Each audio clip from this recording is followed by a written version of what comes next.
오늘 우리는 교단적으로 평신도주의를 지킵니다. 평신도에 관한 말씀을 함께 나누길 원합니다.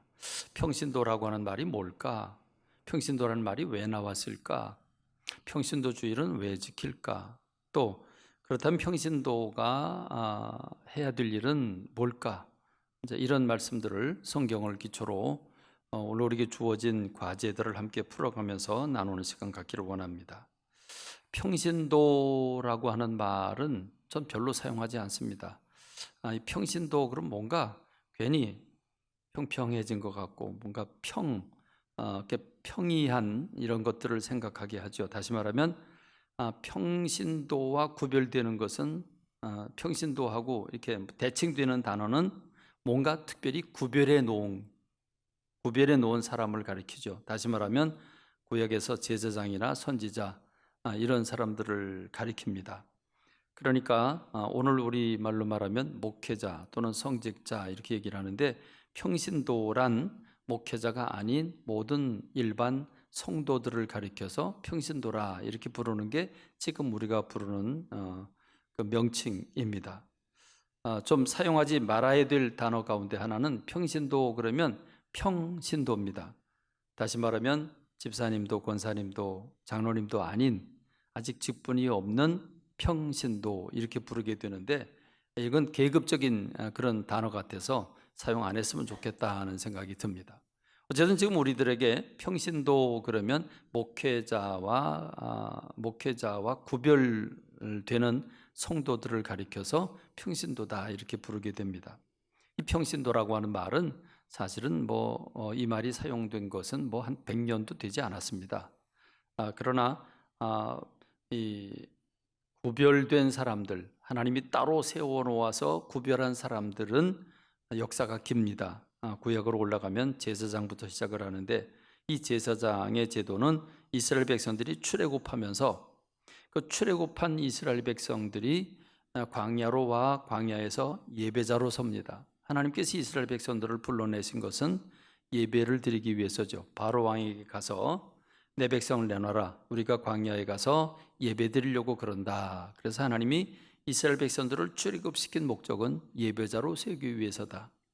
자, 그런데 예배자로 세우는데 그 예배를 드리는 장소, 성막을 만들게 되죠. 율법을 선포합니다. 특별히 성막을 만들고 성막에서 예배를 돕는 사람들을 뽑게 되는데, 그 뽑게 될 때 레위 지파를 따로 세워 놓습니다. 이 레위 지파에 대해서, 왜 레위 지파냐에 대해서는 여러 가지 설이 많습니다만은 어쨌든 하나님이 레위 지파, 이스라엘에게는 12지파가 있죠. 12지파는 야곱의 12아들입니다. 12아들이 자손을 또 번성하고 번성해서 수백만을 이루면서 12지파가 이스라엘의 근간이 됩니다. 이스라엘 백성들이 시내산 밑에서 이제 성막을 만들고, 그리고 모든 준비가 끝나서 젖과 꿀이는 땅에 가려고 출발을 할 때 인구조사를 합니다. 만 20살 이상으로 군대 나갈 사람들을 인구조사를 하게 되는데, 그때 레위 지파는 인구조사에서 뺍니다. 이 부분을 민수기 1장 49절에서 50절에 이렇게 말씀을 합니다. 너는 레위 지파만은 계수하지 마라. 그들을 이스라엘 자손 계수 중에 넣지 마라. 이스라엘 인구 중에 넣지 마라. 그들에게 왜냐하면 그들에게 증거의 성막과 모든 기구와 그 모든 부속품을 관리하게 해라. 그들은 그 성막과 그 모든 기구를 운반하며 거기서 봉사하며 성막 주위에 진을 칠 것이다 라고 말씀을 하십니다. 레위 지파를 12지파 가운데서 한 지파를 빼내고 그 레위 지파로 하여금 교회를 관리하게 하는, 성전을 관리하게 하는 역할을 맡기셨다는 것입니다. 그래서 구름 기둥이 움직이면 성막을 걷게 되는데, 성막은 외부 천막, 그다음에 내부 성소, 지성소로 되어 있죠. 그리고 놋제단, 그리고 많은 기구들이 있습니다. 이것들을 이스라엘 백성들이 아무나 와서 성막을 걷고 천막을 걷고 그리고 그 놋제단을 비롯해서 어깨에 메고 이러는 게 아니라 레위 지파만 하도록 되어 있습니다. 레위 지파 중에서도 각각 역할을 다 분담을 했죠. 다른 사람이 만일 와서 이 천막을 걷거나 또는 번제단을 짊어지거나 이러면 큰일 납니다. 민수기 1장 51절 53절에 보면 성막을 운반할 때에는 레위인이 그것을 걷고 성막을 세울 때에는 레위인이 그것을 세울 것이요 외인이 가까이 오면 죽일지며 그랬습니다. 외인이 와서 건드리는 건 고사하고 가까이 오기만 해도 죽일지며 이렇게 말씀을 하고 있죠.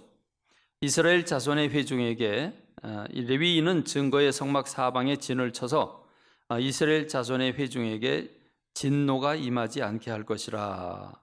레위인은 증거의 성막에 대한 책임을 지킬지니라. 그래서 레위 지파를 하나 빼내서 레위 지파에게 성막 교회를 관리하고 교회는 모든 물건들을 관리하도록 특별히 구별해 세워 놓았습니다. 그 중에서도 제사장을 따로 세우죠. 제사장은 레위 지파 가운데 아론과 아론의 후손들을 제사장으로 임명을 합니다. 그래서 그 제사장에게는 특별한 제사장 직분을 맡기게 되는데 출애굽기 28장 3절에 보면 너는 물은 마음에 지혜 있는 모든 자 곧 내가 지혜로운 영으로 채운 자들에게 말하여 아론의 옷을 지어서 그를 거룩하게 하여 내게 제사장 직분을 행하게 해라 그랬습니다. 그러니까 말씀의 내용을 보면 똑같은 사람들인데 다른 12지파 사람 중에 똑같은 사람들인데 그들을 불러서 따로 구별하게 되는데 특별히 제사장을 구별할 때 제사장을 쓰기 위해서 구별할 때 옷이 중요하다. 옷으로 그들을 거룩하게 해라. 아론의 옷을 지어서 그를 거룩하게 하여 제사장 직분을 감당하게 해라. 그러니까 옷이라고 하는 옷이 날개라고 그러죠. 어떤 옷을 입느냐에 따라서 그 사람에 대한 이미지가 달라지고 직업이 달라지게 되는데 그 옷을 통해서 옷을 지어 입혀서 그를 거룩하게 해라. 그럼 옷이 거룩과 무슨 관계가 있겠습니까?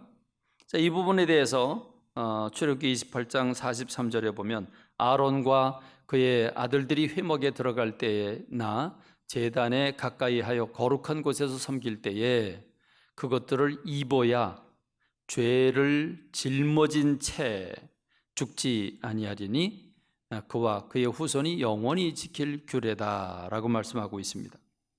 그러니까 죄를 가리기 위해서죠. 죄인이 하나님이 레위 지파와 제사장들을 따로 구별한 데는 이 죄 때문입니다. 죄를 가진 사람이 하나님을 뵐 수가 없죠. 마치 우리가 그 어둠이라고 하는 게 이 빛과 더불어 같이 공존할 수 없듯이 그 빛 앞에 어둠은 흔적 없이 사라지고 맙니다. 그렇습니다. 죄를 가진 사람이 하나님을 보면 죽습니다. 하나님이 모세라고 하는 사람이 하나님의 영광을 내게 보여달라고 요청을 했을 때 네가 내 얼굴을 보면 넌 죽는다. 그러니까 내 뒷모습 보여주마. 그러면서 뒷모습을 보여주는데 하나님의 뒷모습만 보았음에도 불구하고 그의 그 얼굴에 광채가 나서 사람들이 모세의 얼굴을 쳐다볼 수 없었다 이렇게 말해주고 있죠. 그렇습니다. 하나님은 죄가 없으신 거룩하신 분입니다. 죄와 더불어 살고 있는 우리가 하나님을 배울 수 없으면 자연스러운 일일 것입니다. 그래서 하나님의 백성들이 하나님을 예배하도록 그들을 부르셨지만 하나님을 만날 길이 없으니까 하나님께서 똑같은 죄인들 가운데서 그들을 구별해서 그들을 거룩하게 하여 그들로 하여금 이스라엘 백성들을 하나님 앞에 예배자로 나오도록 섬기는 역할을 하게 했다고 하는 것입니다. 그것은 위임식이라고 하는 제도를 통해서 죄인인 한 사람이 하나님 앞에 물로 씻고 또 그 위임식을 하고 제물을 드려서 그 죄를 속함을 받고 그 다음에 그 위임식의 꽃이 레위기 28장 22절로 24절에 보면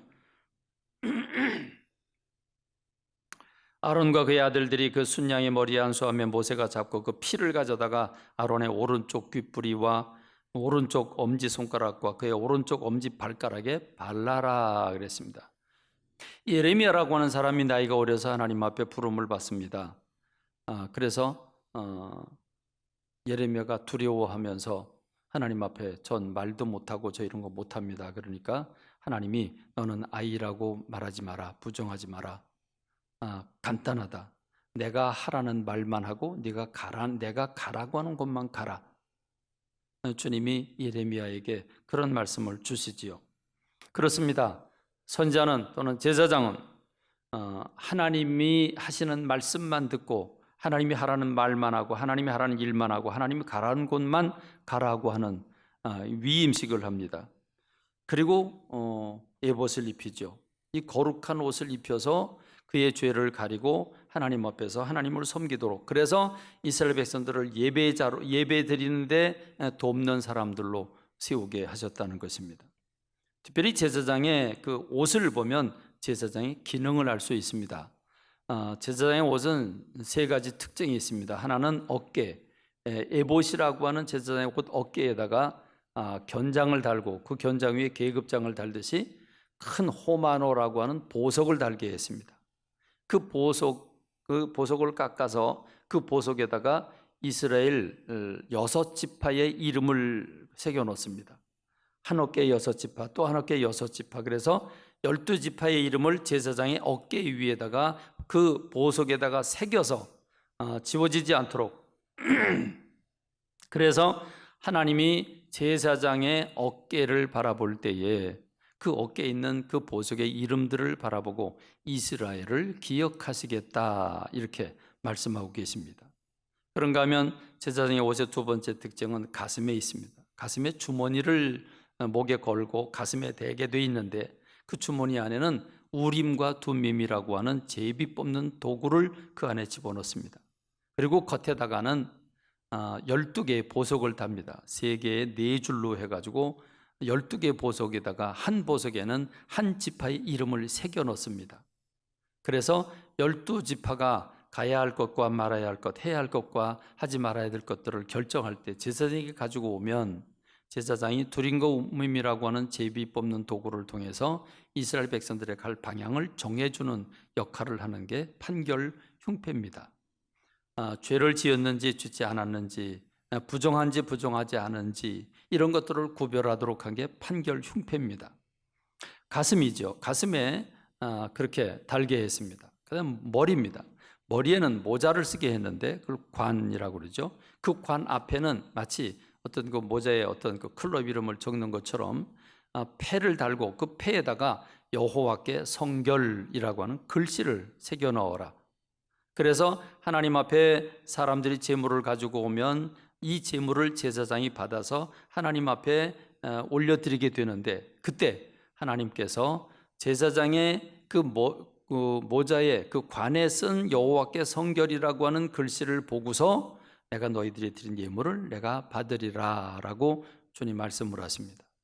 제사장을 통해서 하나님 앞에 드린 예배, 죄사함을 받고 그리고 이스라엘 백성들이 기억한 바가 되고 하나님이 이스라엘 백성들이 나가야 할 방향들을 결정해 주고 그리고 하나님 앞에 드린 예물이 하나님 앞에 드려지는데 제사장을 통해서 그 일을 하게 하셨습니다.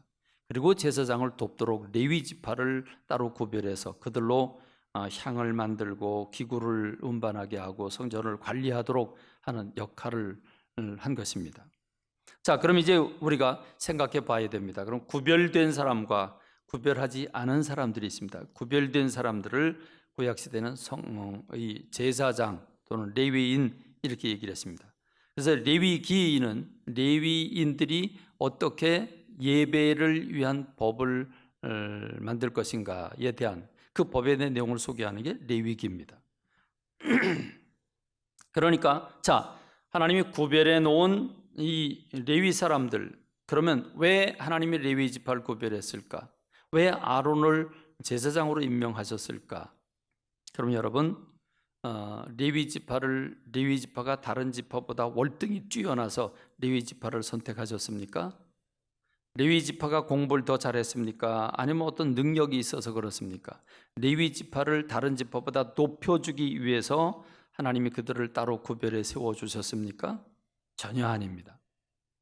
다른 사람과 똑같은 사람이고 동일한 죄인인데, 그런데 그들을 불러내셔서 거룩하게 하심으로 하나님의 일을 맡기신 겁니다. 다른 사람보다 더 뛰어나서가 아니거나 또는 더 높여주려고 한 것이 전혀 아니었습니다. 그러면 왜 구별해서 제사장을 세우고 왜 구별해서 레위 사람들을 세웠습니까? 목적은 무엇입니까? 이스라엘 백성들을 위해서입니다. 이스라엘 백성들이 예배를 드리는 일에 돕는 역할을 하기 위해서 구별해 세운 겁니다. 자, 겉으로 보면 성직자라고 하는 대단한 이름을 가지고 있는 것 같고 사람들 앞에서 설교를 하고 사람들 앞에서 리드를 하니까 마치 목회자가 어떤 권세자가 된 것처럼 착각하는 그런 목회자들도 있습니다. 그래서 자기가 권세를 막 행사하고 그래서 그것 때문에 그걸 또 막으려고 평신도들이 또 뭉쳐져서 또 대결을 하고 이런 부끄러운 모습들이 대한민국에 여기저기서 표출되고 있습니다. 평신도와 목회자가 대결 구도로 가는 끌어내리고 서로 비방하고 하는 이런 비참한 일들이 대한민국에 여기저기 볼 수 있는데 가슴 아픈 일들입니다. 이건 비성서적이고 하나님께서 정말 원치 않으시는 일입니다. 목회자는 겸손하게 성도들이 목회자를 섬기라고 목회자를 세워준 게 아니라 목회자가 성도들을 섬기라고 목회자를 종으로 쓰신 것이기 때문에 목회자는 왕이 아닙니다. 목회자는 절대자가 아닙니다.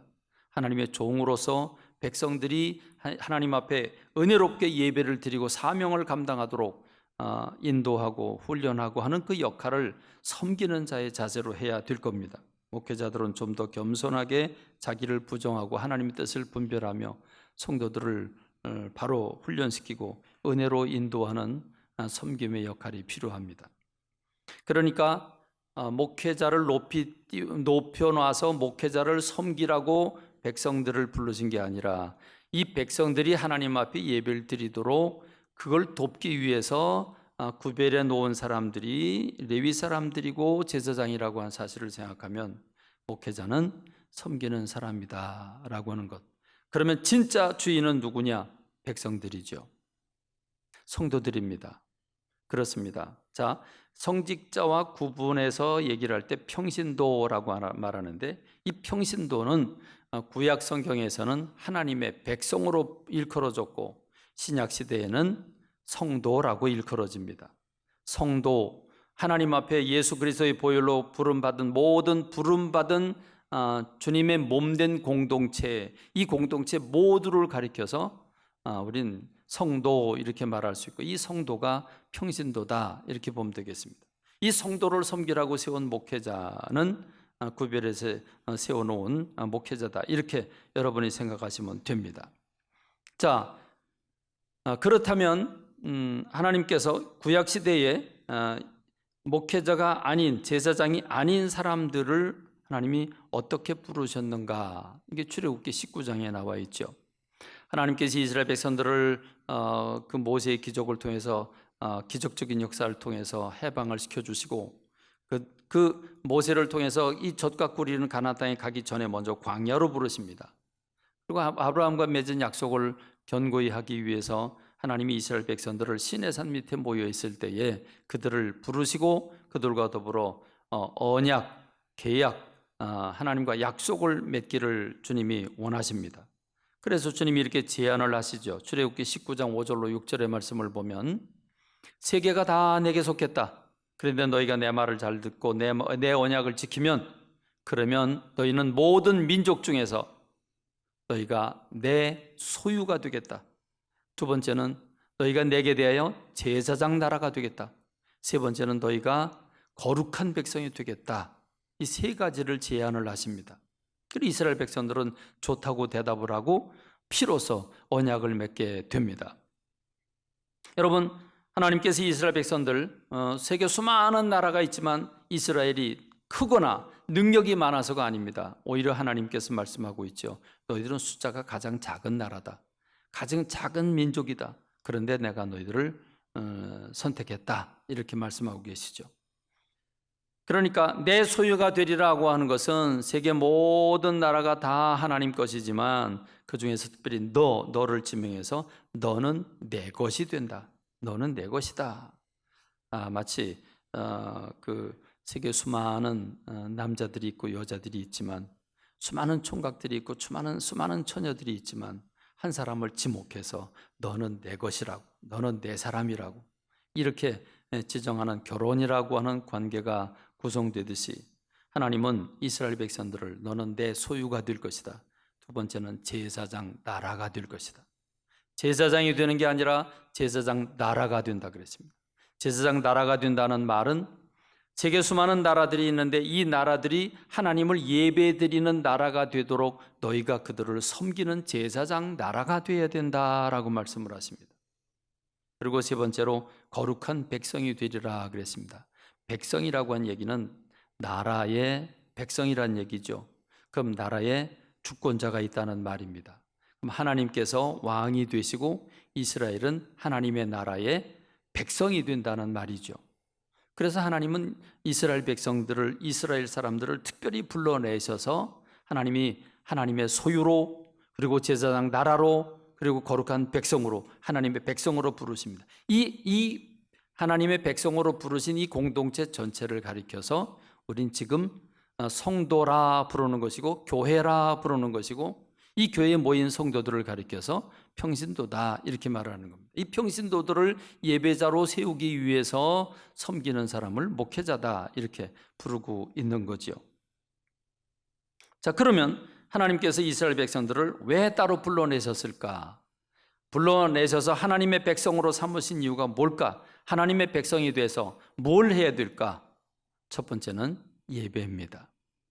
하나님께서 이스라엘 백성들을 해방시켜 내실 때 모세가 바로에게 가서 내 백성을 내놔라, 내 백성이 광야에 가서 제사를 드리려고 한다. 그래서 예배를 위해서 부름을 받았다고 하는 사실입니다. 이사야서 43장 15절에 보면 이사야라고 하는 선지자가 이렇게 선포를 하지요. 나는 여호와 너희의 거룩한 이요 이스라엘의 창조자요 너희의 왕이니라. 왕 되신 하나님께서 이 백성은, 왕에게 있는 그 백성, 이스라엘 백성들은 내가 나를 위하여 지었나니 나를 찬송하게 하려 함이라 그랬습니다.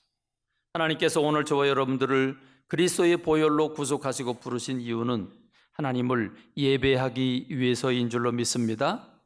그렇습니다. 교회가 해야 될 가장 첫 번째는 하나님을 예배하는 일입니다.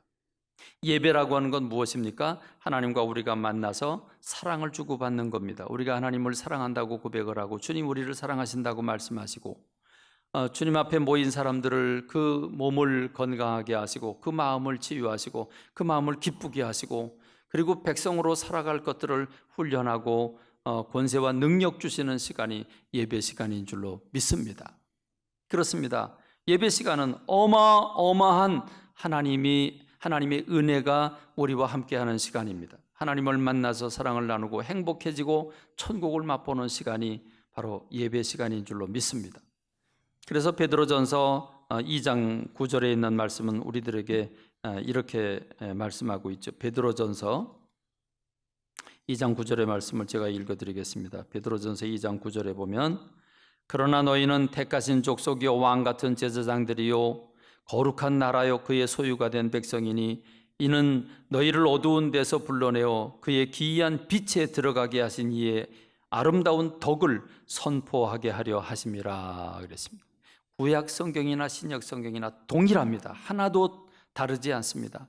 동일하게 오늘 우리 주님은 오늘 여러분들의 사명이 무엇인지를 분명하게 말씀하고 있습니다. 평신도 주일은 헌금 걷는 주일이 아닙니다. 평신도 주일은 평신도가 설교하는 주간이 아닙니다. 평신도는 삶의 자리가 여러분의 있어야 할 자리고 거기서 빛이 되고 거기서 소금이 돼야 되는 겁니다. 그러므로 우리 교단이 조금 잘못된 방향으로 나가고 있지만 우리 교회의 교우들만큼은 성경대로 세상에서 빛이 되고 소금이 되는 여러분들이 되시길 주님의 이름으로 축원합니다.